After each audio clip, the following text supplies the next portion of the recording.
সম্ভবত এখানে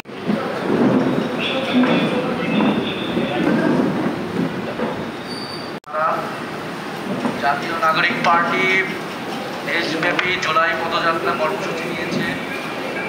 এটি জুলাই গণঅভ্যুত্থানের 1 বছর স্মরণে আমরা বাংলাদেশের 64টি জেলায় যাচ্ছি এবং আমরা প্রত্যেকটি জেলায় গিয়ে সেখানকার মানুষ, সেখানকার নানান সম্প্রদায়, নানান ধর্মীয় এবং জাতি গোষ্ঠী যারা রয়েছে তাদের কথা শুনছি। একটা নতুন রাজনৈতিক দল হিসেবে আমাদের যে প্রতিশ্রুতি, আমাদের যে বাংলাদেশকে নিয়ে যে ভিশন, যে স্বপ্ন, যে সমৃদ্ধি এবং ইনসাফের বাংলাদেশ, ন্যায় বিচারের বাংলাদেশ আমরা তৈরি করতে চাই, সেটার কথা বলছি। সেই ধারাবাহিকতায় আমরা আজকে জামালপুরে এসেছি। শেরপুরের আমাদের কর্মসূচি ছিল, সেখান থেকে জামালপুরে আমাদের আগামীকাল কর্মসূচি। জামালপুরে এসে আমরা এই জামালপুর আসার আগে আমরা এই মন্দির সম্পর্কে শুনেছি।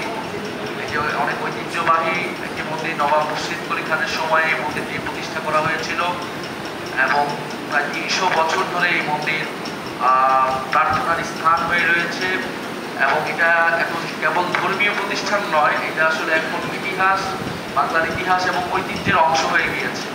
বলে আমরা মন্দির পরিদর্শনে এসেছি এবং জাতীয় নাগরিক পার্টির পক্ষ থেকে আমাদের যেই কমিটমেন্ট, আমাদের সনাতন ধর্মাবলম্বী ভাই বোনদের জন্য এবং বাংলাদেশের সকল নাগরিকদের জন্য যে আমরা একটি বৈষম্যহীন সকল নাগরিকের একটি সমান অধিকারের বাংলাদেশ গড়তে চাই, যেখানে প্রত্যেকটা মানুষ তার নাগরিক অধিকার এবং নাগরিক মর্যাদা পাবে, সবাই সমান হিসেবে বিবেচিত হবে, কোনো বৈষম্য থাকবে না।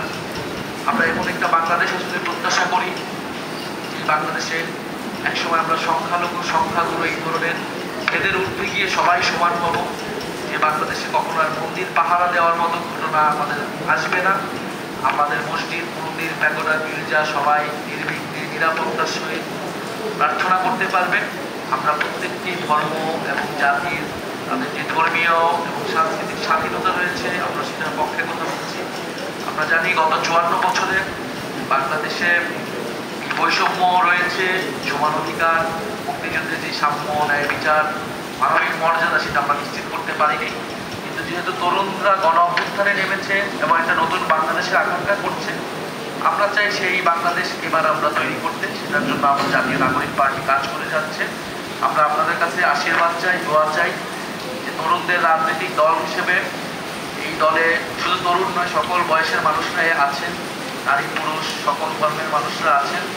আপনারা আমাদের সহযোগিতা করবেন এবং একটা রাজনৈতিক দল হিসেবে আমরা অবশ্যই বাংলাদেশের সকল ধর্ম, জাতি, বর্ণ সবার সাথে থাকবো, ন্যায় বিচারের পক্ষে থাকবো, সত্যের পক্ষে থাকবো এবং যে কোনো জুলুমের বিরুদ্ধে থাকবো। আমি কথা বাড়াবো না, আমরা আজকে আসলে পরিদর্শনে এসেছি।